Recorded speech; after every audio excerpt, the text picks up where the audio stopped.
Have you ever heard something you weren't supposed to hear? Or seen something that couldn't possibly be real? I have, and I wish I hadn't. I've spent years chasing the unexplainable, digging into stories that most people brush off as myths. I've been to places where reality and folklore bleed together into something terrifying, but nothing ever prepared me for what I found in two villages just a few kilometers apart, deep in Africa. It started as just a rumor, a strange little article I came across on a random news site. Two young girls from different families living in separate villages, both acting in ways that sent shivers down their parents' spines. At first it seemed like nothing, just kids being kids. But then things got darker. One of the girls, Abeni, had started whispering in a language no one recognized. Not her parents, not the village elders, not even the oldest people in town. Her mother woke up one night to find her standing by the window, lips moving, eyes wide, talking to something that wasn't there. When she asked Abeni who she was speaking to, the little girl turned slowly and said in a voice that wasn't quite hers, "She's looking for me. I have to find her first."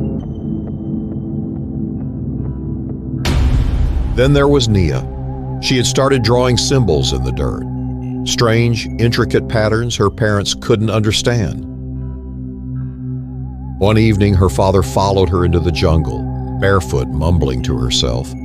When he called her name, she stopped, turned her head just enough to show her face, and whispered, "She's close. I can hear her."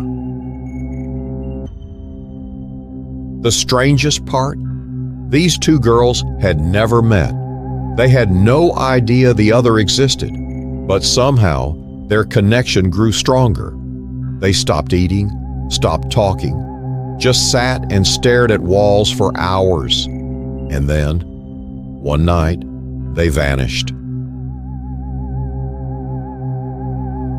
Panic tore through both villages. Parents screamed their names into the night. Search parties ran through the jungle with torches calling for them, but there was nothing, just silence. Until a farmer, heading home late, saw something by the old well at the edge of one of the villages. Two figures, standing perfectly still, holding hands. By the time I got there, the entire area was in chaos. I spoke to both families separately, trying to piece together something that made sense, but sense had no place here. When they found the girls, they were swaying ever so slightly, eyes locked on something beyond the world we know. When people called their names, they didn't react. When their parents shook them, they didn't move. And then, in perfect unison, they whispered, "We remember." Nobody knew what that meant, but I did. Over the next few days, the girls were inseparable. They spoke in the same strange tongue. They finished each other's sentences. They shared memories that didn't belong to them. When I asked them how they knew these things, they just smiled. "We were together before," Abeni said. "And we are together again," Nia finished. Their words sent a chill through me. I pressed for more details, but every answer made my stomach twist. They spoke of fire, of drowning, of waking up in new bodies, and the more they talked, the colder the room felt. The village elders decided to perform a cleansing ritual. Whatever had taken hold of these children, it had to be stopped. But the night before the ritual, they disappeared again. This time I found them first.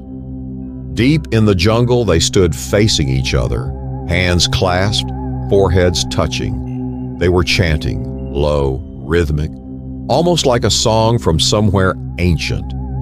As I stepped closer, they stopped. Their heads snapped toward me. Their eyes weren't filled with fear or malice, just understanding.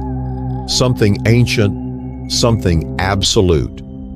"We died together," Abeni whispered. "And we were brought back," Nia finished, smiling softly. And then, like puppets with their strings cut, they collapsed. They survived, but they never spoke of that night again. Their families, broken by fear, left their villages. And the people who stayed, they refused to talk about it, as if speaking the words might wake something up. But I remember, and even now, when I close my eyes, I still hear their voices, whispering in perfect unison from across lifetimes. We remember. Somewhere, in another place, in another family. I fear they will return. And this time, they won't have to search for each other. They will already know.